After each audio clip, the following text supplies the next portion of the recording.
boys and girls. It's getting kind of late, and I noticed that I haven't added a bedtime story in a while. And Tommy and I were getting ready to read one of our favorites. You already know this one, Corduroy? So I thought we could all read it together. And then Tommy had a great idea. He said, Mom, I'm going to go upstairs and find Corduroy. So maybe by the end of the story, we'll have a little visitor. This story is Corduroy by Don Freeman. You see him there on the cover? Cute little bear. All right. Looks like Naomi wants to hear the story too. All right.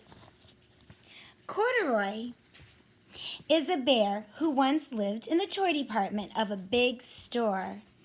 Day after day, he waited with all the other animals and dolls for somebody to come along and take him home. Have you ever gotten to that? To go into a store, find a stuffed friend, and take them home? It's a pretty special treat, isn't it? The store was always filled with shoppers buying all sorts of things.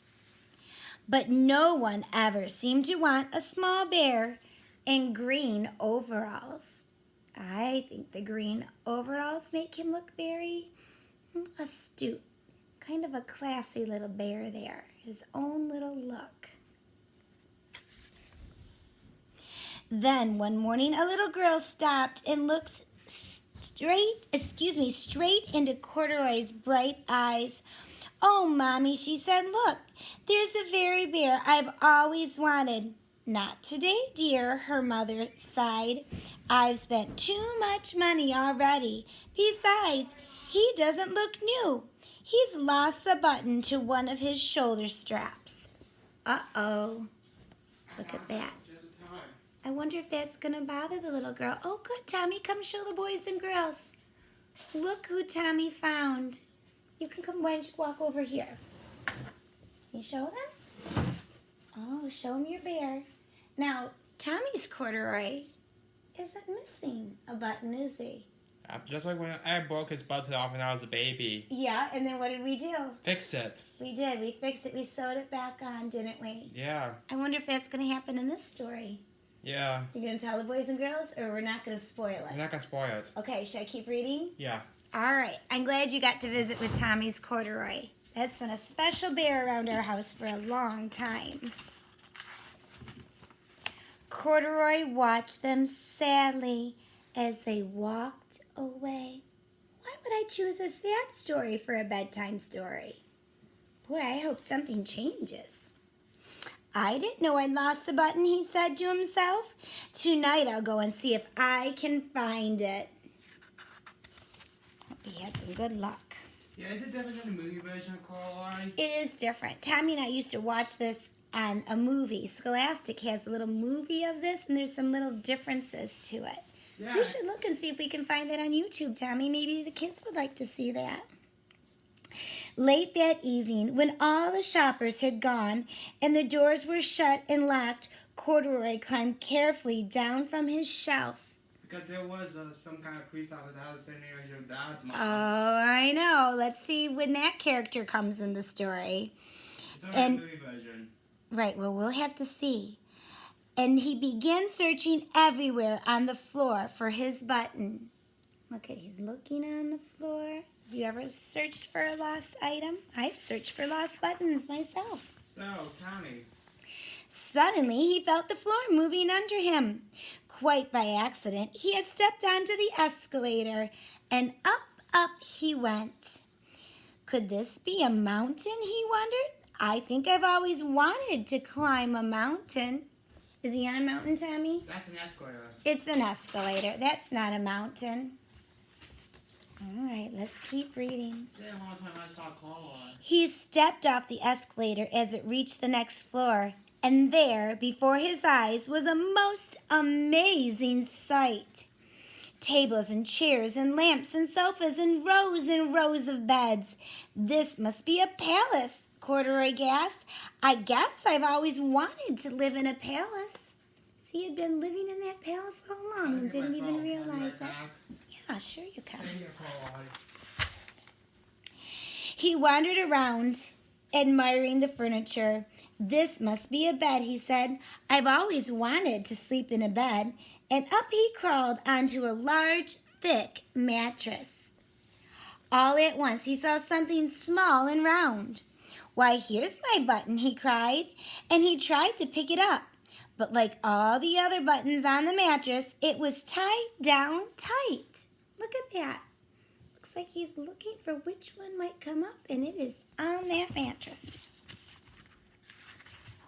He yanked and pulled with both paws until pop! Off came the button, and off the mattress Corduroy toppled, bang, into a tall floor lamp. Over it fell with a crash. Oh boy, problems galore.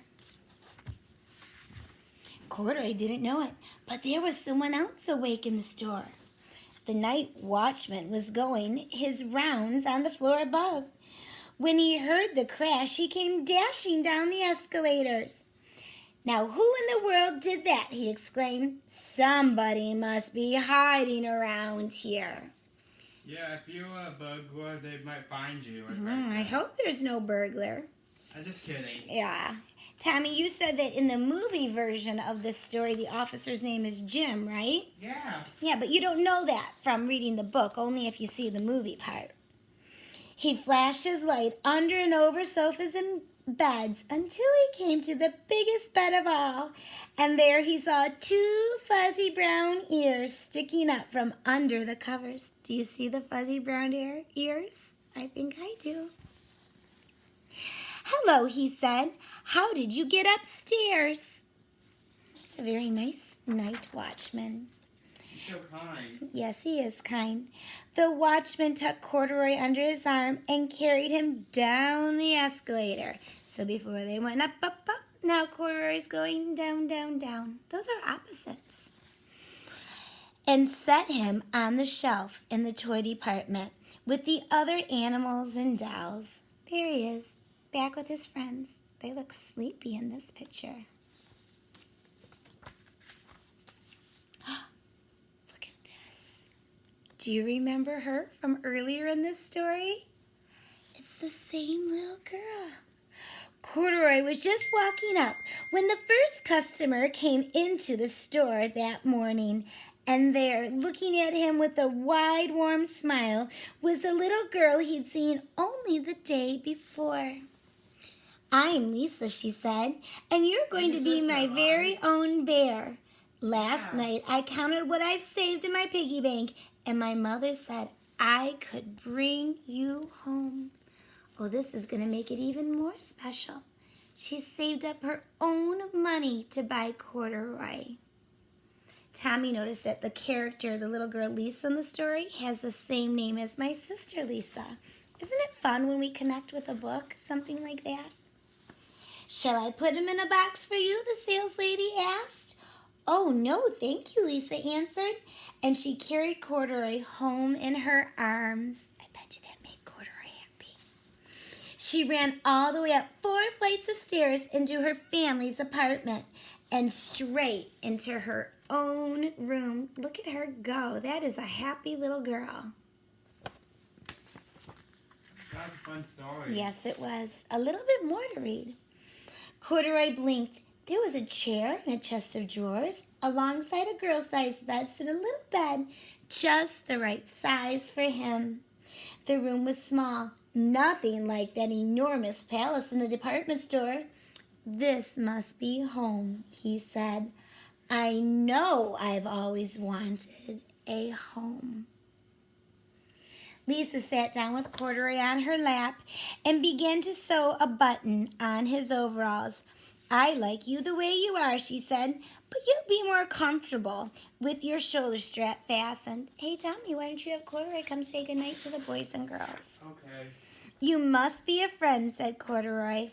"I've always wanted a friend." "Me too," said Lisa, and gave him a big hug. Good night. All right, can we give Corduroy a big hug? I think he wants to hug the boys and girls. I'll give him a big hug. That's what Mel. That was a good That's one. what Melvin once called it to me before. He did. I know him. They did. I want that. to show you that from. All right. Well, let's say goodnight to the boys and Good girls. night. All right. Good night, boys and girls. Sleep tight.